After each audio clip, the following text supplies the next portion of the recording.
Hello, everybody. Welcome to Awakening Together, Relaxing into Happiness. I trust you're having a good week. This is William Cooper. How is everybody today? It's good to see you all. Hello, everybody. Hey, Claire. Hi, Jennifer. So while you're thinking about a question that you'd like to type in, hey, Patricia, I'll talk a little bit, and as different things come to you, just type them in and we'll let that guide our discussion. And I do have some questions and comments that people have sent in, and I want to talk about them in the beginning, but I want to start with, what does it feel like in true awakening and full awakening? Have you ever felt vulnerable and afraid and uncertain? We all have. Lonely, not knowing the way. And in the midst of all of that, I suppose belief is helpful. Maybe faith is more helpful. But a deep knowing that everything is okay, that you're held, that you're cared for by the universe or by God or by your higher self, whatever you want to call it, when you know that that is you. I don't even know what the word for that is. Heartwarming? Safe? I think the best way to convey that right now for me is to read the 23rd Psalm. A lamb separated from the rest of its herd is afraid. I mean, sheep have no defenses. They don't have sharp teeth. They don't have claws. They don't have horns. They can't run fast. And a lonely sheep surrounded by wolves in some dark, lost valley somewhere, it's got to be very frightening. And Jesus told the story about the shepherd who left his other sheep to find the one lost lamb. Now, you know, that was on a Sabbath, and to do something like that on a Sabbath was punishable by death. But his heart was bigger than the law. That is the love of the shepherd for the sheep, for that one lamb. And as Jesus said, you are far more valuable than that one lamb. You are. Yet somehow we don't always feel it, because there's a separation between our persona, the lens that we look through and that we experience life through. There's a distance between our persona and our higher self. Our true self.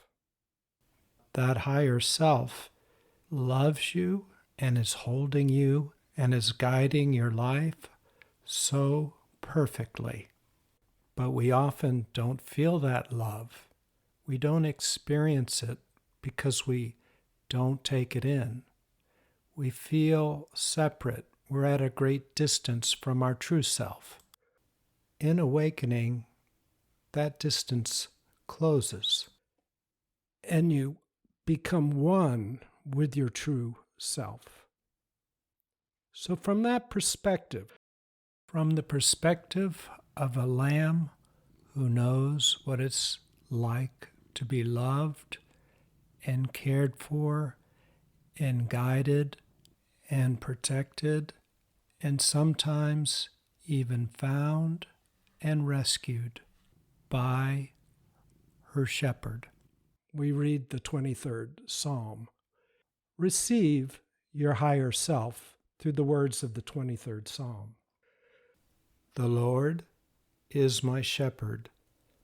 I shall not want. He guides me to lie down in green pastures. He leads me beside quiet waters. He refreshes my soul and directs me along the right paths. So, Even though I walk through the valley of the shadow of death, I will fear no evil, for you are with me. Your rod and your staff protect and comfort me. You bless, love, and hold me so deeply, even in the presence of those who wish me harm. Your goodness and love follow me all the days of my life, and I will dwell in the house of the Lord forever. So beautiful. That's awakened. That's the awakened experience. That's oneness. The first jewel in Buddhism is take refuge in the Buddha. Rest in your heart, just like that lamb did in Psalm 23. We're all a very loved lamb in that regard. What these podcasts are about, as most of you know, is the how to do that. I could tell you all day long, yeah, rest in your heart, okay? Yeah, well, how? I'd love to, yes. I'd love to know rather than to believe. But how? How do I do that? Jesus came across a man, and that man had a sick child. And the man asked Jesus, "Can you heal my child?" And Jesus said, "Can I? I can if you know that I can." And the man says, "I do know, but help my unknowing." The persona can't know, yet at the same time we are the higher self. Even as we're separated from ourselves, we're both our higher self and the persona. So on some deep intuitive level, we do know things. When I read the 23rd Psalm, even if the mind doesn't know for sure because it's separated as a persona, the heart stirs and knows. Yes. You feel something. Yes, it's true. I don't know it enough, but I somehow deep inside, I do know. I want to get there. I'm not there yet. I know, but help my unknowing. I get touched because I've been there. Both sides of it. Whew. Okay. So that's the 23rd Psalm. Your higher self has got you. Awakening is lessening the distance between what our persona experiences and what we know until it becomes one. That's awakening. So, with that as a start, I would like to address some comments and questions that I've been sent as you think of some of your own. Therese wrote the other day, "Hi, William. Just listened to podcast 155 again, and so thank you again. I had a recent unexpected energy experience. I was in a crystal store and there was Indian music playing and I could feel all the energy. Afterwards, I even felt lightheaded and a tad nauseous and spacey. I will have to go back and see if it was a one-off or not. But it was a flavor and a sliver of the power of the energy you describe. Even though I had those physical responses, it wasn't unpleasant. I've gone to different crystal shops and never had that experience before. But then again, I could be more open and sensitive to it all now that I've been doing this awakening meditation for over a year. I also find I need to guard against what I consume on TV, etc. I watched something the other night and had nightmares where I used to be able to watch horror movies. There's a lot in this comment, Therese. Thank you for sending it in the reviews of 155. And I want to take it because I think it really can show us a lot about the process of awakening. Before I do, though, I want to say that I will bring this in later, but 30 minutes before we started talking, I took 2 ice cubes out of the freezer and I put them in this glass bowl. And since then, I've done nothing to keep them frozen. And so, as you can hopefully see, they're mostly water, maybe half water and half ice. When I quit putting the energy in them to keep them frozen, they lose their shape and they turn into water. We'll get to that in awakening, and I know a lot of you know what I'm going to say, but it's just nice to see it. You see the water, you see the ice floating around in the water. So back to Therese's experiences. Therese has been going through these podcasts over and over, starting with number 1 and cycling through. And within the first 10 podcasts, I describe a particular meditation that I call the awakening meditation, where you simply sit still and you watch and feel things that are coming up within you, and you don't get involved. You don't put any energy into them. Yes, you experience them because when emotions come up, they feel like something. And you see thoughts when they come up, but you don't put any energy in them. You don't get involved with them. You just watch and feel them. Now, when you watch and feel them without putting any energy in them, they're like these ice cubes. They exude their pent-up energy and they melt. They melt out of your system. It's that simple. What froze that water or that consciousness into the shape of a thought and an emotion? Well, intense willpower, focus, and attitude freezes consciousness into a shape, into a thought, or an emotion. Typically, what we're still holding on to has some sort of pain or suffering involved in it. Otherwise, it would have just passed through and dissipated and be gone, and we'd be on to the next thing. But we repress the things that hurt. So the troubling thoughts and emotions that are frozen objects that still linger in our system and block us are typically made of pain, often some combination of hurt, fear, and anger. When we sit still, it's hard to repress things and they start to come up. And as they come up and they melt like these ice cubes release the cold that's holding the water together in the form of ice. Our thoughts and our emotions release the fear, the hurt, the attitude that presses consciousness together into the shape of a thought or an emotion.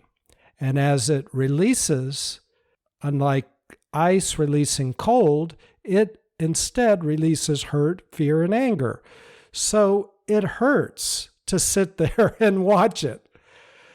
But everything starts to melt away. If you want to generalize this awakening meditation throughout your life, anytime something comes up that has tension, hurt, fear, anxiety, something that's unpleasant, when you feel that releasing, it's like an ice cube releasing its cold, and you just simply do the same thing, even when you're not technically, quote unquote, meditating. If somebody cuts you off in traffic and you feel angry, you don't get involved in it. You just feel it coming up and you let it go. Let it exude its energy and go. Let it release, unwind, and flow. I might give you 2 words: stop and let go. Stop from jumping into the middle of it. Oh, they're driving crazy. They shouldn't have done it. That driver is no good. Or this person did me wrong. Or in the bank, they're so slow. And why don't they give me good service? And I've had to ask this question 3 times. Now I have to come to the bank. That's getting involved. Instead, just do your business. But as you feel those emotions coming up, you stop. You don't get involved, and you let them go. You let them unwind, exude their energy, release, and go. They expend their energy, and they melt away, just like this ice is melting back into water. What are the basic building blocks of thoughts and emotions? It's consciousness. And what is consciousness? That's love. When we take a lot of attitude and we focus on love and we freeze it into a shape, we can freeze it into hurt, anger, and unhappiness, fear. Just like we can freeze life-giving water into ice cubes. They could be the shape of a knife if we want it to be, an ice knife. It could hurt somebody. My emotions certainly can hurt me if they're full of fear and anger and hurt. That hurts inside. I don't like those feelings. So as they melt, they release love and light and well-being. That's who you are. Love, light, and well-being. That's awakening. It's just that simple. So back to Teresa's comments. As she's been doing this awakening meditation, it likely has generalized out into life, and it's more easy to let things go. And we don't have to be perfect at it. Just get better at it and let the ice cubes melt. As her inner ice cubes have melted, old obstructions, old ways of looking at things, the old persona, as it melts away and becomes clearer, she becomes clearer. And it's like this. Here's a pair of glasses. The persona is like this pair of sunglasses. I put them on and everything looks yellow. If they've been on all my life, everything, I don't know the difference. Everything's yellow. That's just the way life is. That's the way the world is. You can't convince me otherwise because I know what I see. It's all yellow. But this is a filter. My persona is a filter. As it melts, this filter becomes clearer and clearer. No filter. I still have a persona, but it's clear. It expresses who I am rather than expressing a personality based on fear, hurt, and anger. Filters, perspectives, attitudes. They've melted away because I haven't put any more energy in them. Just like these ice cubes have melted back into water because we're not putting the energy in them to freeze them. So, Therese has been at this for a year or so. And her persona, your persona, Therese, because you are here, I don't want to talk about you in third person, but your persona has become thinner and thinner and thinner. Still there, still got attitudes and filters. It's not completely melted away quite yet, likely. But when you got around some high vibrations, the crystals, the Indian music, it was just enough to melt that last little veneer for a moment so you could experience who you are rather than the filter of your persona. You likely will experience both. I'm still Therese. I still kind of feel like my old self, kind of, but it's wobbly now because I've got this energy going on. I feel both. And that's how ice cubes are. This back to this bowl. There's ice cubes in here, but mostly water now. You got both. That's the awakening experience. You have both for a while. Then you get more and more water, less and less ice, less and less filters. It's not about this particular crystal shop or the Indian music. That has been helpful. On another moment, nature might be helpful. Sometimes people get addicted also to personalities or relationships or gurus. Oh, around this guru, I feel this. I feel all this energy flowing. Yes, the energy of the guru has melted the veneer, and in the presence of the guru, just like in the presence of the crystal shop, you feel this energy that is you. That's your energy, because when your ice melts, you're just water. When your obstructions, thoughts, and emotions melt, you're just energy, your love, your peace, your well-being. That's energy. It's not only that the Lord is your shepherd, it's you are the shepherd and you are the Lord. You are everything. It's your higher self. You and your higher self are one. Like the ice cube and the water become one. So that's what you're experiencing, Therese. That's the awakening process. And you just keep at it, daily baby steps, just every day, consistent, melts that ice. What are we doing when we melt the ice? We're consistently not getting involved. We're not applying energy any longer to keeping our misery alive. We're not applying our old attitudes. We're not putting energy to maintain our old hurt and fear and anger. We're letting it melt. We're letting it go. You know, Jesus, I think, was the most awakened, the most powerful being the world likely has ever seen. I think Buddha's teachings are clearer. I think Hindu teachings are extremely deep and deeper. But Jesus was amazing, as were all the other awakened beings. But he really was very clear. And his teaching was so simple. It was to let go. Just forgive, let go. If somebody takes you to court and they want to take your tunic, give them your coat as well. Let go. Don't judge. Let go. Give. Let go. Take care of people. Let go. Share. Let go. That was it, really.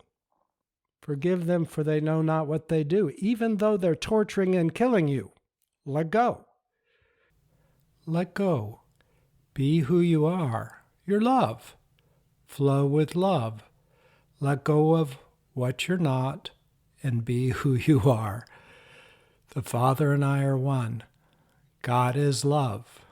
We're love. Flow with love. Let go of the rest. I don't know. That's pretty powerful. So, now about your physical experience, Therese. When the veneer starts to open up, you see that it might be feeling like you're drowning still, but it's a lot better to be 1 inch under the water than 18 feet under the water. And so your good work has brought you just to the surface, and it just takes a little to pop your nose out of the water. When you pop your nose out of the water and you start to breathe fresh air, it's a different experience than drowning. This energy is who you are. You're experiencing yourself rather than the filters of your persona like this sunglasses would be. yes, you can feel nauseous because now you've got clean energy running through dirty pipes, pipes that have previously been channeling hurt, fear, and anger, dismay and loneliness, and what all the human experience is when we've been separated from ourselves. We have separation anxiety, we have abandonment, we have discontent. Anybody, when they're separated from their true self, is not going to feel good. So as this is clearing out, just like if you've had your eyes closed for a long time and now the sun is shining and you open your eyes, it hurts. But light is a good thing. It just takes a while to adjust to it. It takes our nervous system a while to adjust to the goodness that we are. So that's what you're experiencing. Spacey, because when we're separated from ourselves, we don't live as intuitively as we do when we're awake. We live through the grip of our mind. We try to figure things out. We try to make things happen through the willpower. We're not trusting the universe to take care of us, just like the lamb has to do with the shepherd. We're not trusting ourselves. So by willpower, because we don't trust, we work extra hard. And when those let go, we feel spacey. We feel maybe even out of control. Because it's still a mix. We're not completely clear yet. So when I let go a little bit, I might even feel anxious at some point. What am I doing? Is this safe? I don't know. So that's what you're experiencing. And yes, when you watch bad things, difficult things, we're in the dark ages. When I say difficult things, other people say they're normal things. Because we're so separated as a culture from ourselves. You watch what's on TV. It's mostly, even the best shows are mostly, always have a dead body in the beginning of them. The most well-written shows. I'm not saying they're good shows. They're well-written. They're entertaining. They're horrifying, but they're normal. Because as a culture, we're so separated. So as you awaken and the veneer separates and opens up, you slowly start to feel worse and worse, listening and watching the commonly accepted programming of the Dark Ages, which we're in, the Kali Yuga, where we're just emerging from it. Still very black, but a little light's coming in. So thank you, Therese, for asking your question. And I see that there are a couple comments, and I'm going to go on to something else in just a second. But Cat Blue, I am that I am, said Jesus' teachings have been way misunderstood. Yes. So true. Thank you. I mean, it's ridiculous, right? Oh. Anyway, Therese says, wow, thank you. Of course, I tried to, as Jennifer says, logic it away. I shared it because I thought maybe others could relate. Thank you, Therese, for having the courage to share it, because, as my guru said, it's better when you have these openings or even miracles to share them with other people, because in our dark culture, as a group, we're so unbelieving, or we don't allow ourselves goodness as much as we really should. And when somebody ventures out to say, hey, this is happening, it can feel unsettling to that person who's saying it, like, oh, what will people think? Or is this true? Or it could have been this, it could have been that. So maybe I better not say anything. But it gives hope to others. Hey, if she's experiencing this, I can. Or, hey, I didn't admit it to myself, but I've experienced things like this. So thank you, Therese. And thank you for taking care of our group and staying in touch. It was because of Therese we reactivated our group on Insight Timer, because there's so much wisdom and depth among us as a group. We are awakening together. So it gives you a place to go if you have a comment or you just want to throw a question out to everybody. It's a place. It'll take a while for it to catch on, probably. But so far, there's about 200 and something people that are on the group. So we'll see. But thank you for that, Therese. Now, I want to move on to another question that Patricia wrote me a while back. And Patricia, sorry for taking so long to get to your question, but we had other things in the last podcast that preempted your question, as good as this one is. She says, I do have a question for you, William. It's about guilt, albeit false guilt, about being happy. Instead of looking forward with happy anticipation to a holiday, I feel I have to keep my head down. Otherwise, something disastrous will happen to spoil our holiday. It's a kind of self-imposed insurance against disaster striking. I'd love to find a way of melting this particular iceberg. Well, this is such a good question on a number of different levels, Patricia, because it illustrates something very powerful in the process of awakening. In the field of psychology, often they'll label thoughts and emotions and attitudes in two different ways.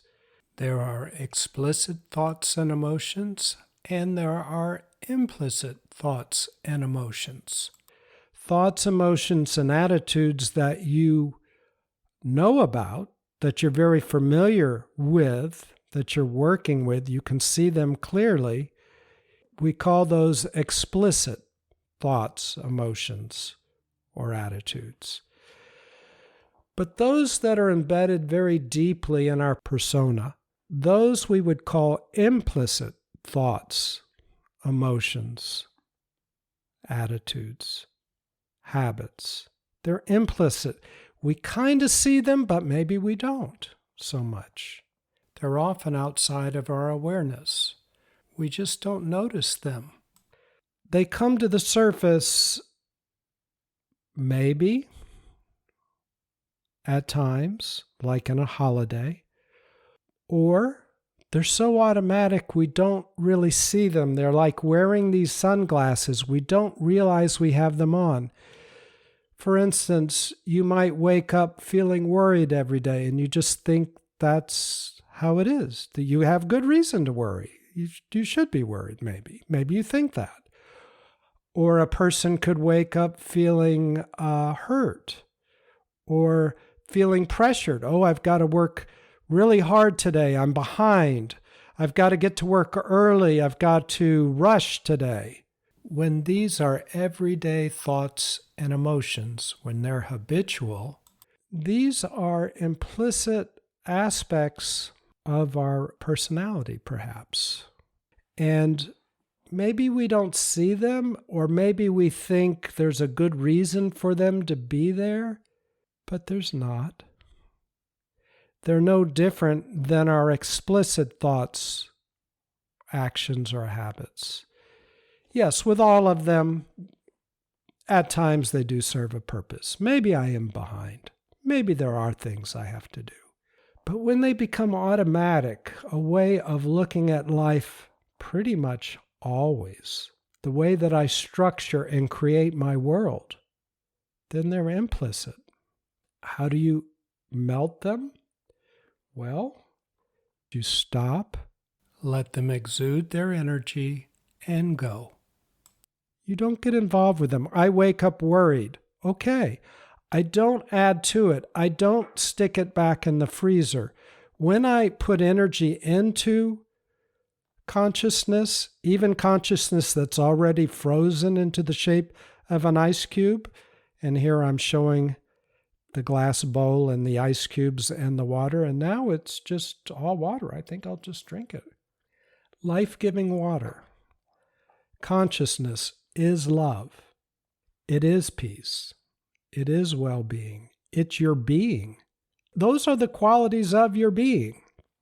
So if you're ever feeling anything but that, if you're ever feeling tension in any way, if you're ever feeling hurt in any way, stress in any way, that's not who you are. That's not peace. That's not well-being. That's not happiness. And yes, I know that we're in the dark ages and everybody's doing it. Everybody's feeling bad. Okay, it's natural. No, it's not natural. It's just everybody's feeling bad. There's no law that you have to feel bad anymore. So, when you wake up in the morning and you feel worried, or a party is coming on, a holiday's coming on, and you feel guilty or that something disastrous is going to happen, that is a feeling, and that's not a feeling of peace or well-being or happiness. So we know it's not who you are. It's an old feeling that you froze consciousness into the shape of that disaster, and you've embedded it, and it's formed your persona. It's in there. So when you're lucky enough to have it surface, maybe under the pressure of a holiday, life brings it forward. Life is only good. It's not hurting any of us to bring our frozen ice cubes forward. It's trying to help us. Life knows where to poke us so that we can let these things melt. We can see them. We can let them melt. So when it comes up, this guilt, this fear, this foreboding, whatever you want to call it, when it comes up, now it's explicit. Stop, don't get involved, and let it go. Stop and let go. Stop and let it go. Those are the only two things for all of our lives we need to do with everything. If it's not peace, love, or well-being, stop, relax, and let it go. I'm including relaxing with letting go because it's hard to let go if you don't relax. Because I'm not saying push it away. That's putting energy back into it. I'll just push it down. I'll just push it. No, that is putting energy into it. That's going to have bad results. Instead, I'm saying relax and let it go. Here's another way of looking at it. So here's a rubber band, and I'm just winding it. It's consciousness, but as I put my energy into it, I turn consciousness into thoughts. I hallucinate thoughts. I have to create an object called a thought. I hallucinate them. I hallucinate emotions, and I put them together into a persona. It's a collection of thoughts and emotions. Oh, if my personality changed, would I still be here? Yes, that's why we go to therapy. Oops, multiple personalities. That personality shifted to the other personality. Oops, now another personality. Are they still there even though the personalities are different? Yep. So we're not our personalities, that's pretty clear. But sometimes we think we are because we just haven't gotten those sunglasses off yet. So when we put energy and effort into things, we keep winding it tighter and tighter and tighter, just like this rubber band that I've been winding up. Well, let's just stop it. We let the rubber band go. It spins and exudes its energy. There we go. The rubber band unwinds, unwinds, unwinds. Let's let it just completely unwind until it becomes loose and limp and relaxed. And that's peaceful now. I'm peaceful. Here's what sometimes we do, and there is a place for this. We get all wound tight. Let me wind the rubber band up a little bit. And instead of just sitting back and watching it and letting the rubber band unwind, instead of stopping getting involved, stopping putting energy into it, and letting it go, letting it unwind, instead of doing that, I maintain my inner tension, and then I do something to relax, not down deep, but on the surface. Maybe I go for a jog or something. That's all very good. That's good, healthy, and I would highly recommend that. Walk in nature, do all that. But if you don't really let this go, even though you relax on the surface, you still got this inside, this knotted up rubber band. So you really just want to let it go. So when life is good enough to poke you, maybe a driver will be good enough to cut in front of you and bring up fear. Or maybe somebody at the bank will be not courteous, or at the grocery store, and that'll bring up anger or hurt. Then just watch it and let it go. You don't explode on the person. You don't do anything. You just let it pass through your body, unwind, and go. Like Jesus said, forgive, let it go. It's so simple, but it's not easy. Trust, you know that. It's not easy, but it is simple.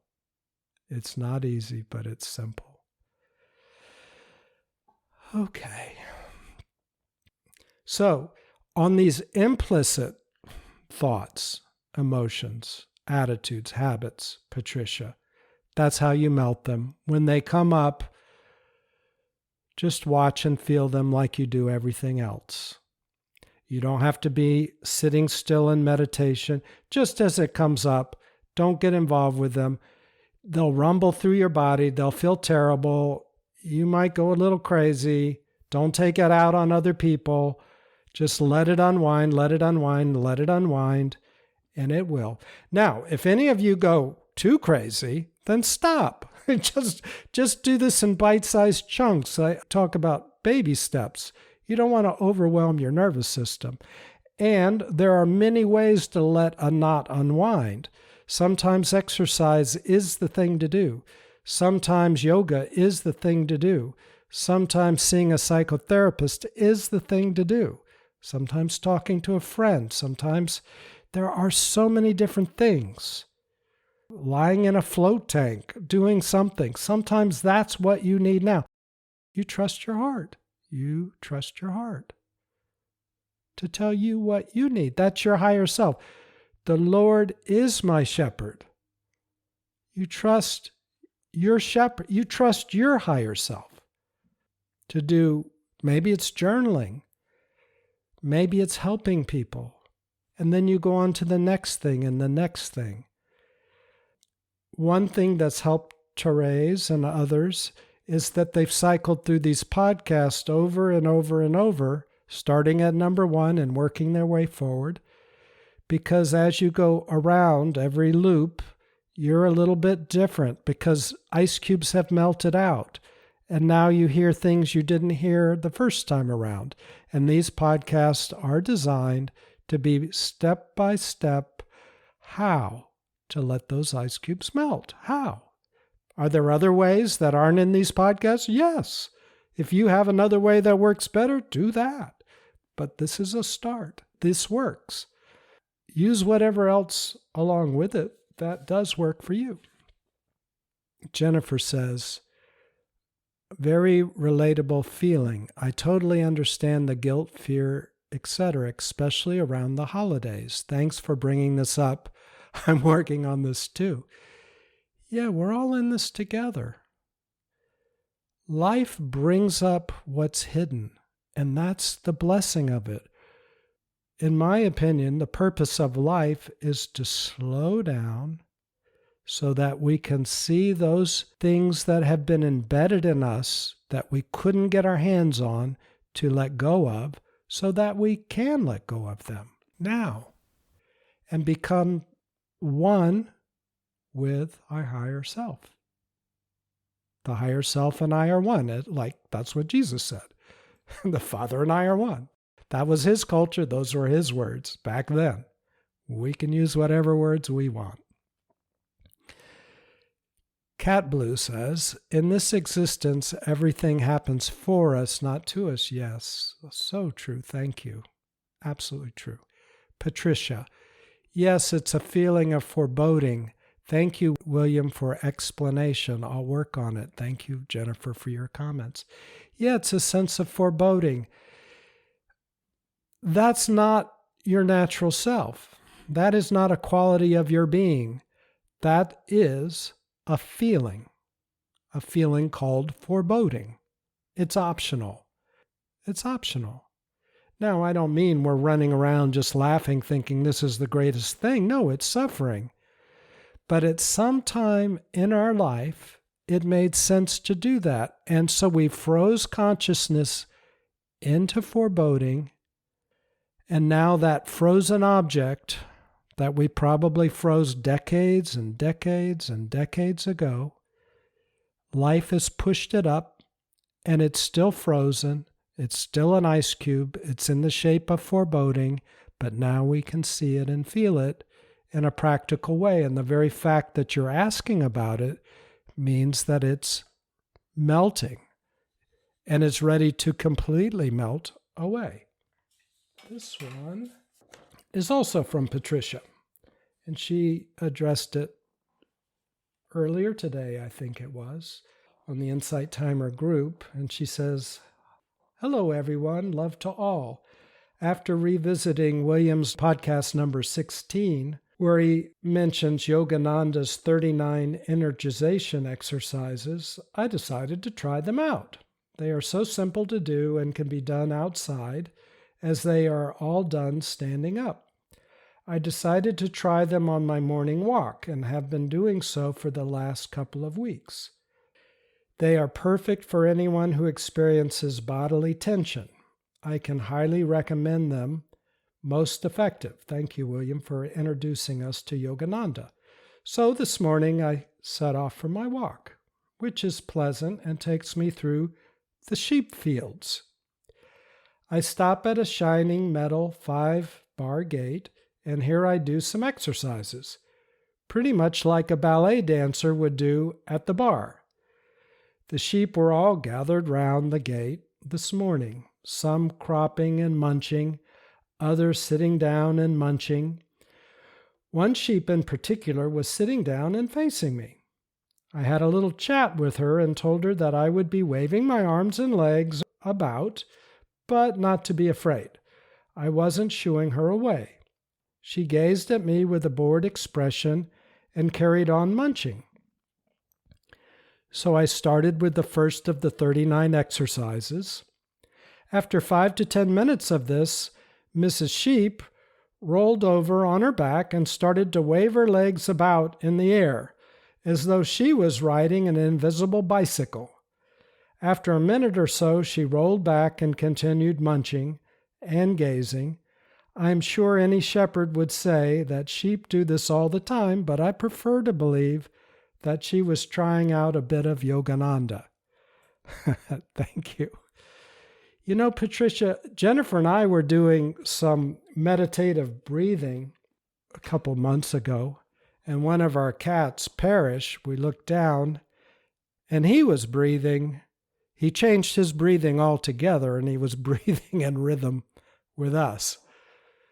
Animals are so intuitive, and they can feel what we're feeling, and it feels good, especially when we're letting go. This energization exercise that I talk about in podcast number 16 does release so much of our persona that is trapped in our body. There are 39 easy exercises. Yogananda likes you to do them in 15 minutes. I do them in about 25 or 30. And like you, Patricia, I go for a walk every morning. I take about 2 hours, and at the end of our street turns into a dirt road, and I do have sheep that I see every day, and they watch me a bit with my Yogananda exercises. I have horses, dogs, goats, and they're all my friends. They can feel what we feel. They come to me because I feel good, not about what I say to them or talk to them about or what I can offer them as far as grass or treats. They come to me because they like the way I feel.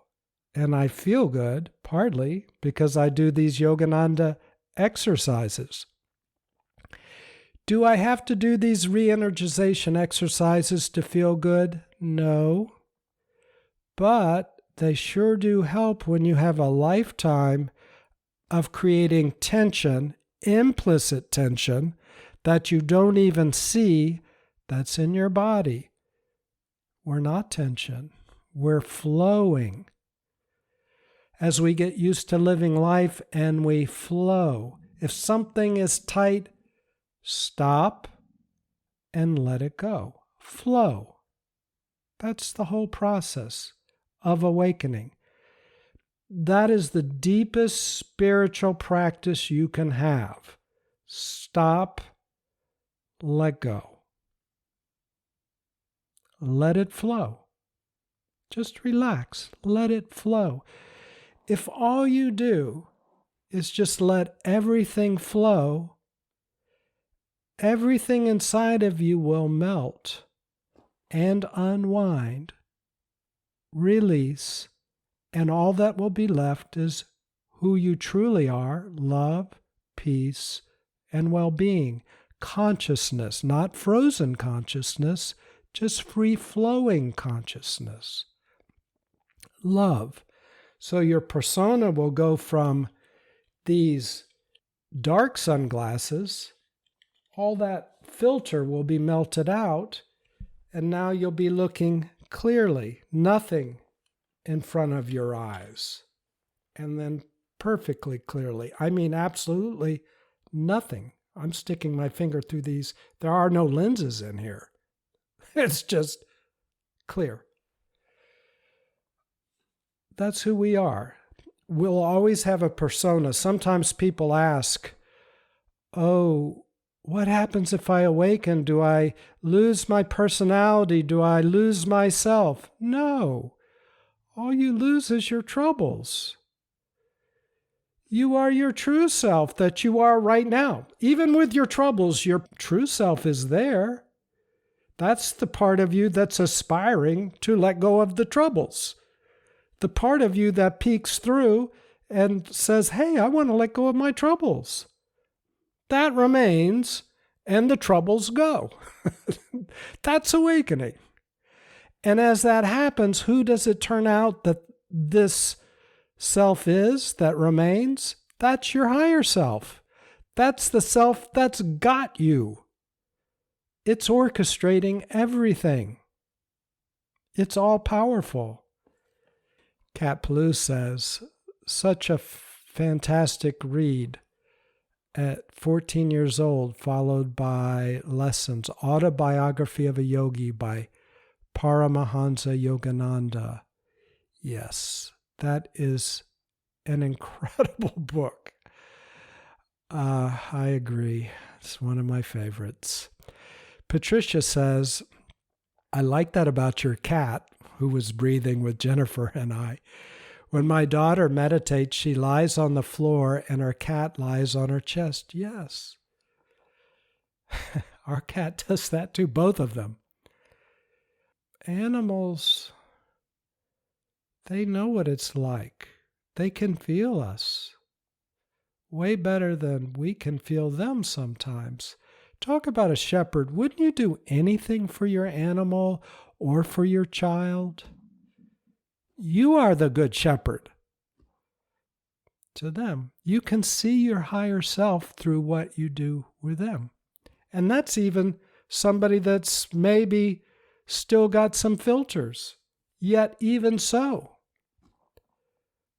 you would do anything. So, of course, your higher self will do anything. It not only doesn't have filters, but it would do anything for you because it is you. Jennifer says, Cat Blue, so true, and one of my favorite books, that's Autobiography of a Yogi. I love Yogananda's teaching and wisdom. Yes, it's beautiful. Oh my. Well, thank you. Thank you for sending in your questions and observations. Thank you for guiding our discussion. Awakening is simple. You just quit applying energy to keeping ourselves miserable. Quit freezing the ice cubes. Let them melt. It's that simple. Now, at first, you don't possibly feel awake because we're under so many layers of icebergs and ice. We've had decades, perhaps lifetimes, of freezing ice cubes. So let's give ourselves a break and let those ice cubes melt, but give us a little time. And then, bit by bit, cracks form. And like Therese writes in, suddenly I'm feeling energy. Therese, you're going to feel more and more of this energy and beyond. Deep silence, two sides of the same coin. In more and more different places, not just crystal shops. It turns out that that energy is you. It's not that you are feeling the energy is feeling you. You're just coming back to yourself. You are the energy. After a while, you are the energy. And sometimes you feel the discord that comes up. That's not you. It reverses. Your center of gravity shifts to who you are, your being, rather than your persona. In this dark Kali Yuga world, we often get identified with our persona. We think we're the sunglasses rather than that which is looking through the sunglasses. What you experienced in the crystal shop was who is looking through the glasses. That's the energy. So it's consistent daily baby steps. Give yourself a break. Well, what if I don't know the right thing to do? Just do the next obvious thing. The next thing that's obvious to you. What if I don't know anything? Then don't do anything. What if I have to do something? Well, then do something. It's all going to work out because you're in the hands of your higher self. The Lord is your shepherd. You shall not want. Thank you, Patricia. Patricia says, thank you for everything, William. Blessings. Thank you all. Thank you all. I really enjoyed it, and I look forward to talking to you all next time. Take care. Bye.